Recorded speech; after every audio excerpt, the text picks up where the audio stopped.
बाबा, हम बच्चों को मिलने आए हैं। हमने बाबा से वायदा किया है कि आप आएंगे तो हम आप पर वारी जाएंगे, आपके बन जाएंगे। आप जो राह दिखाओगे उस पर हम कायदे मुजिब चलेंगे। श्रीमत प्रमाण हम आत्माएं अपने जीवन को श्रेष्ठ बनाने का कार्य करेंगी। 19 तारीख की वाणी है। मीठे बच्चे, तुम्हारा वायदा है कि जब आप आएंगे तो हम वारी जाएंगे।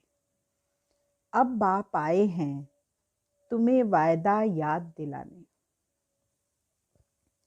प्रश्न है, किस मुख्य विशेषता के कारण पूज्य सिर्फ देवताओं को ही कह सकते हैं? उत्तर, देवताओं की ही विशेषता है जो कभी किसी को याद नहीं करते, न बाप को याद करते, न किसी के चित्रों को याद करते। इसीलिए उन्हें पूज्य कहेंगे। वहाँ सुख ही सुख रहता है, इसीलिए किसी को याद करने की दरकार नहीं। अभी तुम एक बाप की याद से ऐसे पूज्य पावन बने हो जो फिर याद करने की दरकार ही नहीं रहती। ओम शांति। मीठे मीठे रूहानी बच्चे अब रूहानी आत्मा तो नहीं कहेंगे। रूह अथवा आत्मा एक ही बात है। रूहानी बच्चों प्रति बाप समझाते हैं, आगे कभी भी आत्माओं को परम पिता परमात्मा ने ज्ञान नहीं दिया है। बाप खुद कहते हैं, मैं एक ही बार कल्प के पुरुषोत्तम संगम युग पर आता हूँ। ऐसे और कोई कह न सके। सारे कल्प में सिवाय संगम युग के बाप खुद कभी आते ही नहीं। बाप संगम पर ही आते हैं, जबकि भक्ति पूरी होती है और बाप फिर बच्चों को बैठ ज्ञान देते हैं। अपने को आत्मा समझ और बाप को याद करो। बाबा सबसे मुख्य ज्ञान ये सुनाते हैं कि अपने को आत्मा समझो और परमात्मा को, पिता को याद करो। कई बच्चों के लिए यह बहुत मुश्किल लगता है बहुत सहज, परंतु बुद्धि में ठीक रीति बैठता नहीं है। तो घड़ी घड़ी समझाते रहते हैं, समझाते हुए भी नहीं समझते हैं। स्कूल में टीचर 12 मास पढ़ाते हैं, फिर भी कोई नापास हो पड़ते हैं। यह बेहद का बाप भी रोज बच्चों को पढ़ाते हैं, फिर भी कोई को धारणा होती है, कोई भूल जाते हैं। मुख्य बात तो यही समझाई जाती है कि अपने को आत्मा समझो और बाप को याद करो। बाप ही कहते हैं मामेकम याद करो, और कोई मनुष्य मात्र कभी कह नहीं सकेंगे। बाप कहते हैं मैं एक ही बार आता हूँ। कल्प के बाद फिर संगम पर एक ही बार तुम बच्चों को ही समझाता हूँ। तुम ही यह ज्ञान प्राप्त करते हो, दूसरा कोई लेते ही नहीं। प्रजापिता ब्रह्मा के तुम मुखवंशावली ब्राह्मण इस ज्ञान को समझते हो, जानते हो। कल्प पहले भी बाप ने इस संगम पर यह ज्ञान सुनाया था। तुम ब्राह्मणों का ही पार्ट है, इन वर्णों में भी फिरना तो जरूर है, और धर्म वाले इन वर्णों में आते ही नहीं। भारतवासी ही इन वर्णों में आते हैं। ब्राह्मण भी भारतवासी ही बनते हैं। इसीलिए बाप को भारत में आना पड़ता है। तुम हो प्रजापिता ब्रह्मा के मुखवंशावली ब्राह्मण। ब्राह्मणों के बाद फिर हैं देवताएं और क्षत्रिय। क्षत्रिय कोई बनते नहीं हैं, तुमको तो ब्राह्मण बनाते हैं, फिर तुम देवता बनते हो। वही फिर धीरे धीरे कला कम होती तो उनको क्षत्रिय कहते हैं। क्षत्रिय ऑटोमेटिकली बनना है।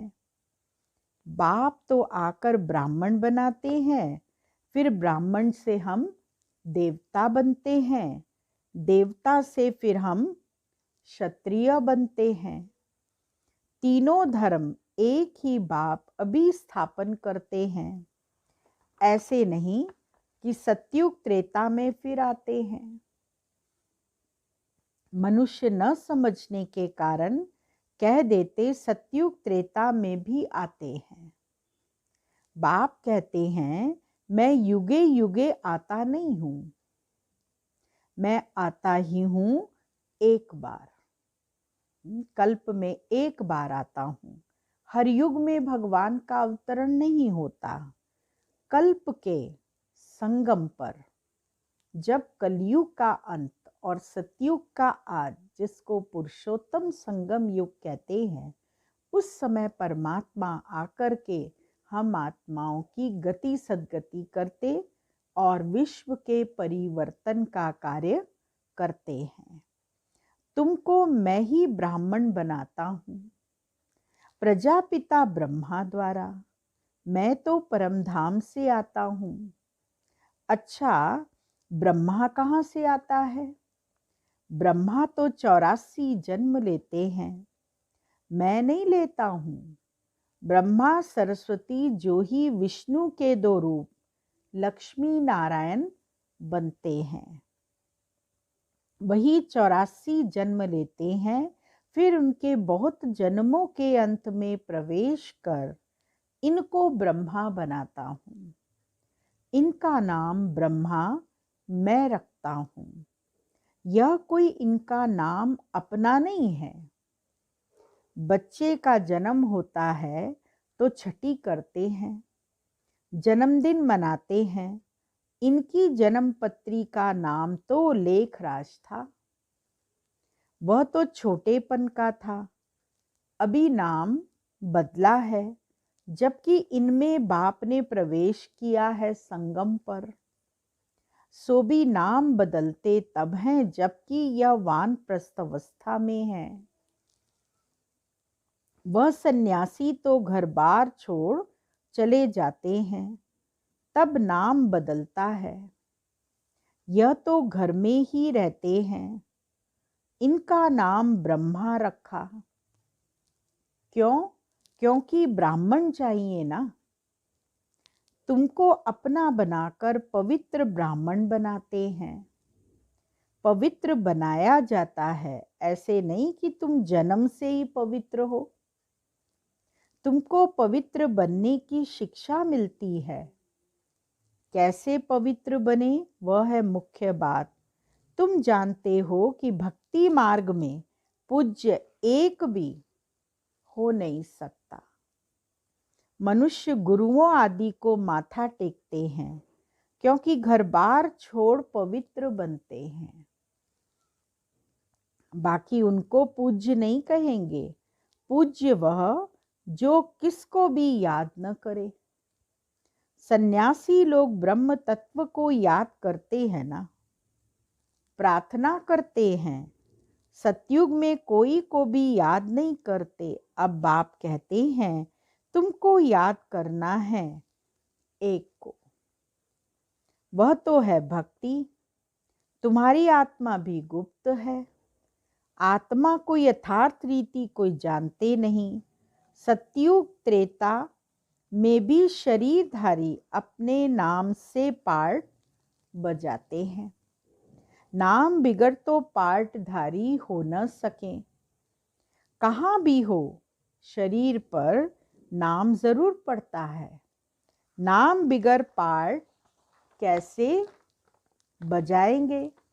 तो बाप ने समझाया है, भक्ति मार्ग में गाते हैं, आप आएंगे तो हम आपको ही अपना बनाएंगे, दूसरा ना कोई, हम आपका ही बनेंगे।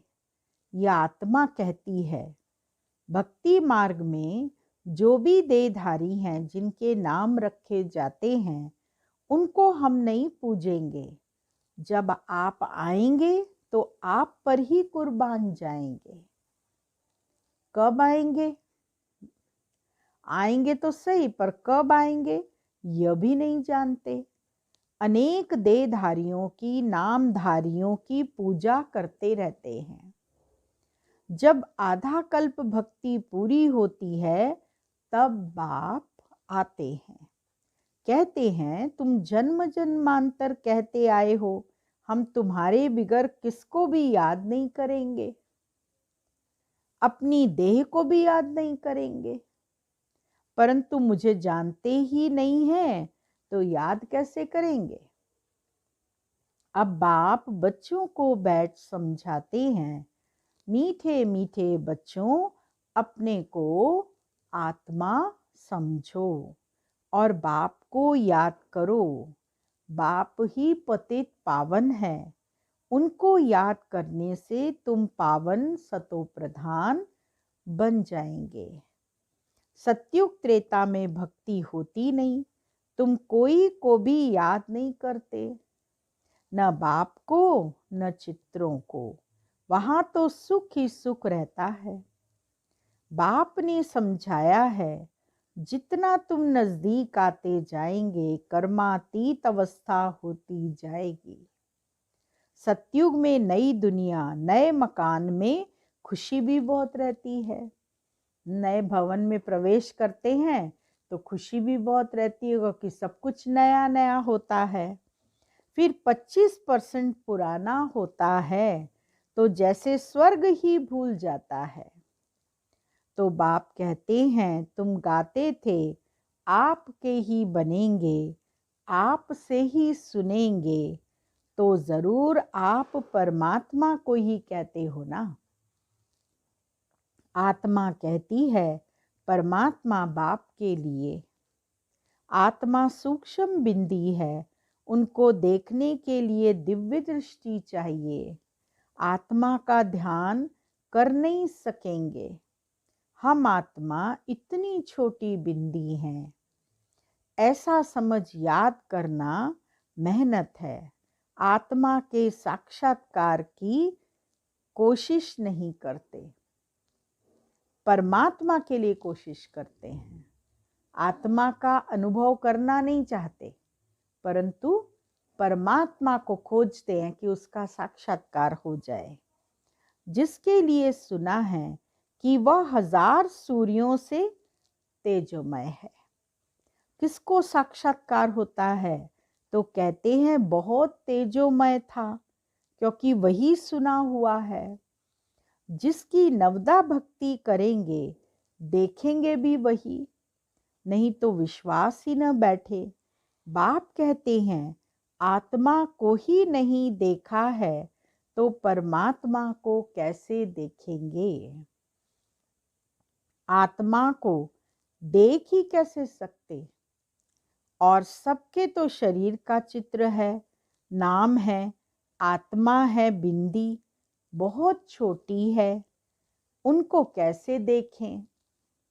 कोशिश बहुत करते हैं, परंतु इन आँखों से देख न सकें। आत्मा को ज्ञान की अव्यक्त आँखें मिलती हैं।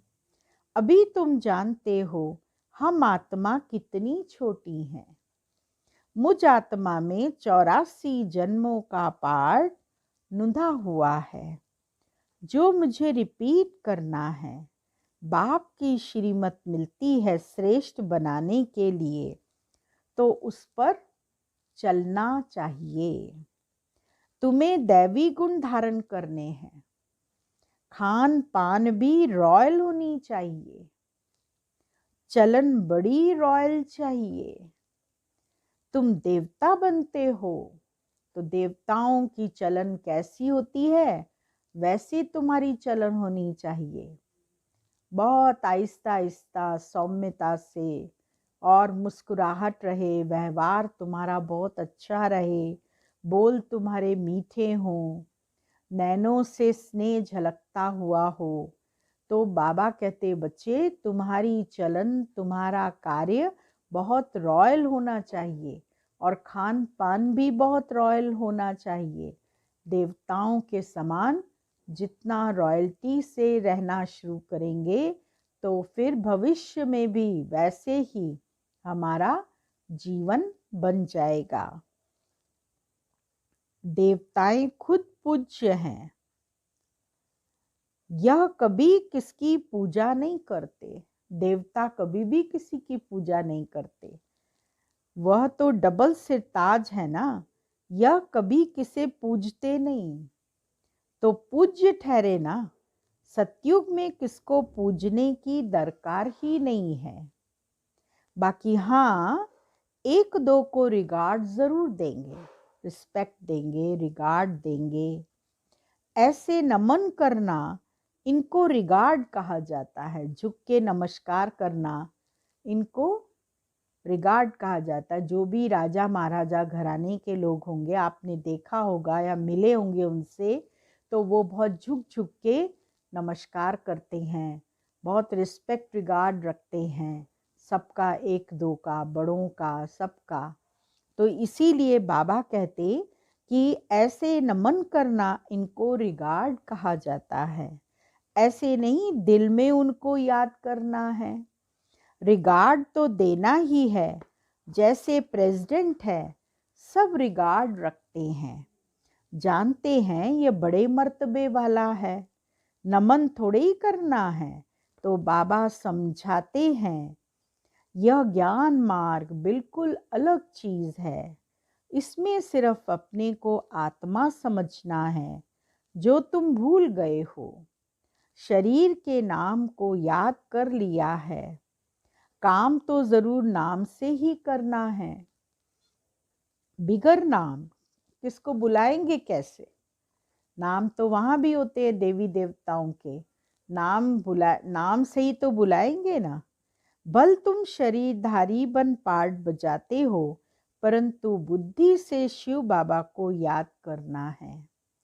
कृष्ण के भक्त समझते हैं हमको कृष्ण को ही याद करना है। बस जिधर देखता हूँ कृष्ण ही कृष्ण है। हम भी कृष्ण, तुम भी कृष्ण। अरे तुम्हारा नाम अलग, उसका नाम अलग, सब कृष्ण ही कृष्ण कैसे हो सकते। सबका नाम कृष्ण थोड़े ही होता है। जो आता सो बोलते रहते हैं। अब बाप कहते हैं भक्ति मार्ग के सब चित्रों आदि को भूल एक बाप को याद करो। चित्रों को तो तुम पतित पावन नहीं कहते। हनुमान आदि पतित पावन थोड़े ही हैं। अनेक चित्र हैं, कोई भी पतित पावन नहीं है। कोई भी दैवी आदि जिसको शरीर है, उनको पतित पावन नहीं कहेंगे। 6-8 भुजाओं वाली देवियां आदि बनाते हैं, सब अपनी बुद्धि से यह है कौन वह तो जानते नहीं। यह पतित पावन बाप की औलाद मददगार हैं। यह किसको भी पता नहीं है। तुम्हारा रूप तो यह साधारण ही है। यह शरीर तो विनाश हो जाएंगे, ऐसे नहीं कि तुम्हारे चित्र आदि रहेंगे। यह सब खत्म हो जाएंगे। वास्तव में देवियां तुम हो। नाम भी लिया जाता है। क्या नाम लिया जाता है। सीता देवी, फलानी देवी, राम देवता नहीं कहेंगे। फलानी देवी व श्रीमती कह देते, वह भी रॉन्ग हो जाता। अब पावन बनने के लिए पुरुषार्थ करना है। तुम कहते भी हो पतित से पावन बनाओ, ऐसे नहीं कहते कि लक्ष्मी नारायण बनाओ। पतित से पावन भी बाप बनाते हैं, नर से नारायण भी वह बनाते हैं। वो लोग पतित पावन निराकार को कहते हैं और सत्यनारायण की कथा सुनाने वाले फिर और दिखाए हैं। ऐसे तो कहते नहीं बाबा सत्यनारायण की कथा सुनाकर अमर बनाओ, नर से नारायण बनाओ। सिर्फ कहते हैं आकर पावन बनाओ। बाबा ही सत्यनारायण की कथा सुनाकर पावन बनाते हैं। तुम फिर औरों को सत्य कथा सुनाते हो और कोई जान न सके, तुम ही जानते हो। भल तुम्हारे घर में मित्र संबंधी भाई आदि हैं, परंतु वह भी नहीं समझते। अच्छा, मीठे मीठे सिकिलदे बच्चों प्रति मात पिता बाप दादा का याद प्यार। Good morning. रूहानी बाप की रूहानी बच्चों को नमस्ते। रूहानी बच्चों की रूहानी बाबा को याद प्यार। गुड मॉर्निंग, नमस्ते। मुख्य सार है पहला पॉइंट, स्वयं को श्रेष्ठ बनाने के लिए बाप की जो श्रीमत मिलती है उस पर चलना है। दैवी गुण धारण करने हैं। खान पान चलन सब रॉयल रखना है। दूसरा पॉइंट है, एक दो को याद नहीं करना है, लेकिन रिगार्ड जरूर देना है। पावन बनने का पुरुषार्थ करना और कराना है।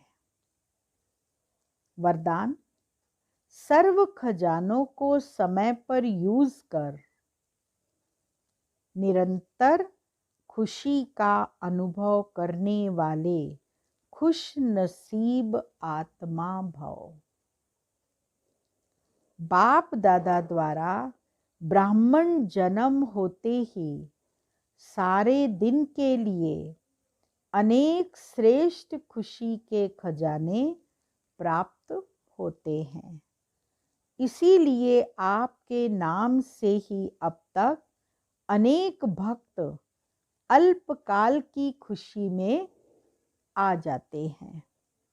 आपके जड़ चित्रों को देखकर खुशी में नाचने लगते हैं। ऐसे आप सब खुश नसीब हो। बहुत खजाने मिले हैं, लेकिन सिर्फ समय पर यूज करो। खजाने तो बहुत लंबे दिए हैं बाबा ने। ज्ञान का खजाना, शांति का खजाना, प्रेम का खजाना, खुशी का खजाना, योग का खजाना, कितने खजाने दिए। दिव्य गुणों का खजाना, अनेक खजाने बाबा ने दिए हैं। तो बाबा कहते खुशी से ऐसे आप सब खुश नसीब हो। बहुत खजाने मिले हैं, लेकिन उन खजानों को समय पर यूज करो। चाबी को सदा सामने रखो, अर्थात सदा स्मृति में रखो और स्मृति को स्वरूप में लाओ, तो निरंतर खुशी का अनुभव होता रहेगा। स्लोगन, बाप की श्रेष्ठ आशाओं का दीपक जगाने वाले ही कुल दीपक हैं। ओम शांति।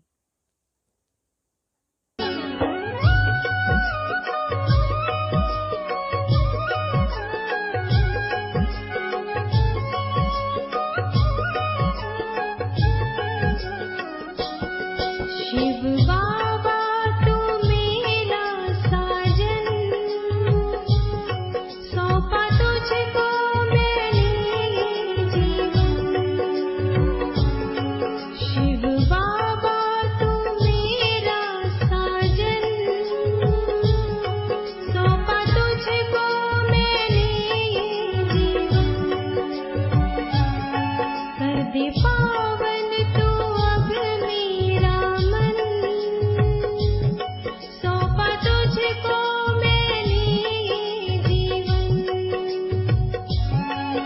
मेघ